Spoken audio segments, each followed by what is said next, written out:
Welcome to the girls' room. We are here to mention it all. I'm Clarissa and here to guide you through all things growth, pop culture, and everything in between. We're here to get through the growing pains together, find the solutions to our problems, and obviously keep it real. We all know the girls' room is a safe space, especially when you're out at the club, drunk, and hyping each other up. So that's why I'm here sitting on my bathroom floor. So come take a seat with me. I promise the vibes will always be on point, the laughs will be endless, and the growth, that's non-negotiable. A little bit about me, just to introduce myself. Here's an icebreaker. My name's Clarissa. I'm 33 years old. I've been doing hair for 10 years, and I recently decided to take a leap of faith and start doing content creation. I can talk about that more if anybody cares, but I really always felt like a podcast would be like a calling for me, because I'm definitely that friend that you talk to when you need advice, when you need a safe space to run to. All of my friends call me the local therapist, and I guess being a hairdresser kind of makes you a therapist without a degree. Fuck it, I'm taking messy action. I'm recording this podcast in this weird ass week in between Christmas and New Year's, where we don't know what's going on. We don't know what day it is. We're not sure if we have to go to work or not. I'm like, I'm not waiting till 2024 to start planting my roots. So probably nobody's listening to this except for my friends, but I actually don't give a fuck. We can talk a little bit about reflection, because I think 2023 was like a pivotal year for so many people, and not necessarily like all of this positive. I'm not doing like the toxic positivity thing. 2023 was hard as fuck. My year was amazing in terms of I took messy action. I just went for it when it came to trying something new, because I was so unhappy in my career path. I just was over it, and that's okay. And I think that we need to normalize changing your career at 30, 40, however old you are. It is not too old to say that you don't want to do something anymore. If you needed a sign to take some messy action, here it is. Obviously, be smart about it. I can't say that I was the smartest about it, but whatever, we're pushing through and we're doing it. I'd love to know more about people's year and how it went, and if they felt like it was hard, because I feel like most of the people in my life definitely had a difficult year in terms of growing pains and a lot of change. Oh my God, am I recording? Oh my God. That would be very much on brand. My concept for this was to literally record in my bathroom, because this is where we get ready. This is where we meet each other at the club and tell each other we're beautiful.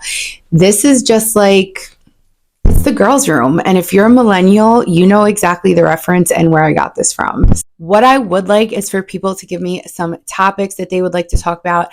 I am a multifaceted person. I love to talk about everything. And that's why podcast felt like something that would align with me, because people are not just about one thing. We have layers and layers like an onion.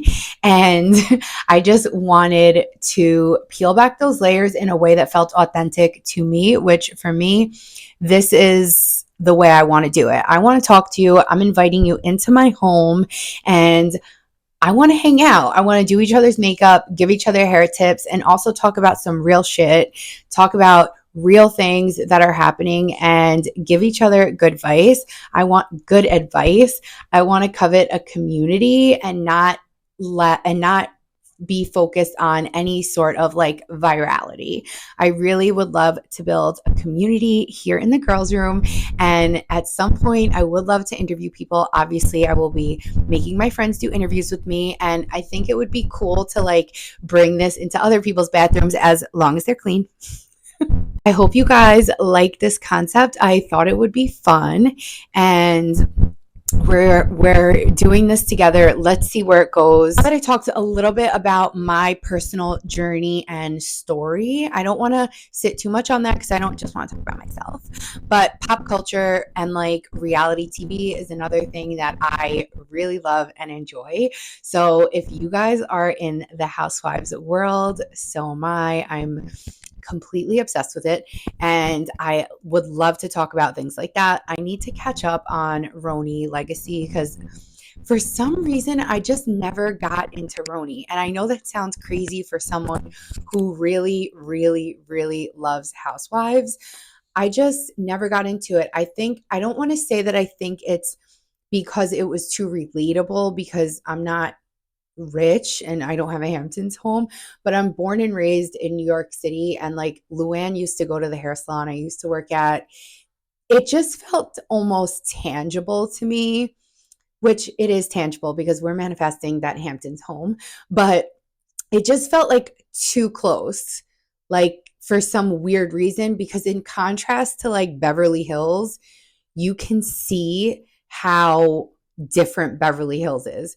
Lisa Vanderpump had ponies, swans, like all of this crazy shit, the money and the property, and it's really about the real estate for me, is just insane. It also almost felt like a fairy tale, but it's real. And that's why I think I steered away from Roni, but I'm going to try and give Legacy a try and maybe watch from season 1.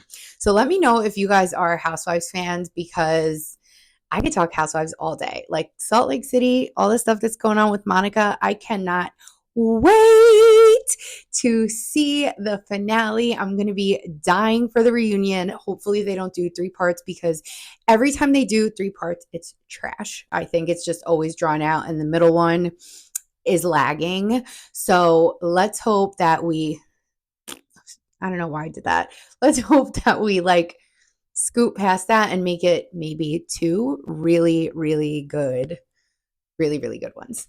So anyway, what else is going on in the Bravo verse? Got Vanderpump also coming back in January, which I'm really excited to see. I cannot believe that Raquel is doing a podcast. In my opinion, she's very hard to listen to, but I think it's just the pace at which she speaks is very slow and hard for me to keep up with. Clearly, you can see I had a cup of coffee. Need someone that talks and gets to the point, and she has quite literally never gotten to a point in her entire time on Bravo and Bethany and all of that. I just feel like the accountability is zero. I'm going to wrap it up on the Bravo talk because I really want to know what you guys are watching, what you want to talk about.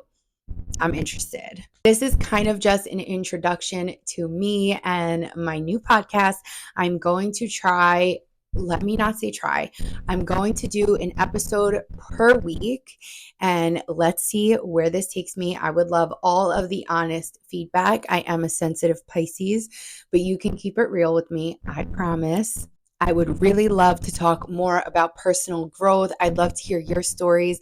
I love some questions. I would love to dive into all of it. I started therapy this year. That is also something that I can dive into, and we can share our experiences together. So why don't we start with some personal growth and then end with some pop culture? That way we keep it deep, but we also keep it cute. Thank you so much for listening to the first episode of The Girls Room. I hope you enjoyed it. Please engage with this. If you enjoyed it, share it. You can listen on Spotify podcasts. The title is The Girls Room with Clarissa. That's me. You can link my personal social media. I don't have a social media yet for my podcast, but I'll do that maybe. I don't know if I need to do that. We'll see kind of where this goes. Oh, and we can also talk beauty. Can we talk about, I don't know if you're going to be able to see it. Can we talk about this makeup? Because it's insane. Amaya Cologne's makeup tutorial. If you don't know what I'm talking about, jump to TikTok. Everything on her list is all I asked for Christmas. And I used it today for the first time. I was doing it with some other products before, and It is chef's kiss. I am obsessed. Thank you for listening. I hope to see somebody here next week. If not, I will continue to talk to myself and eventually bring my friends on, because this is what it's about when you start something new. It's a little scary, but here I am doing it so that you can know that you can do it too. Go take some messy action this week. Don't wait for the first. Do it now. Anything, even just the littlest thing. Like if you wanted to start content creation, maybe you get some sort of course or workbook or whatever. Just do something to start to get that ball rolling. It's so scary, but you know that when you're uncomfortable and you're scared, something's right. Let your intuition lead the way. Mine has never steered me wrong. So I'm going to keep going with this, and hopefully we'll build a little community here. Thank you for coming into my home, and thank you for coming into the girls' room. And by home, I mean my 1-bedroom apartment in Brooklyn. Anyway, I'll see you next week. Bye.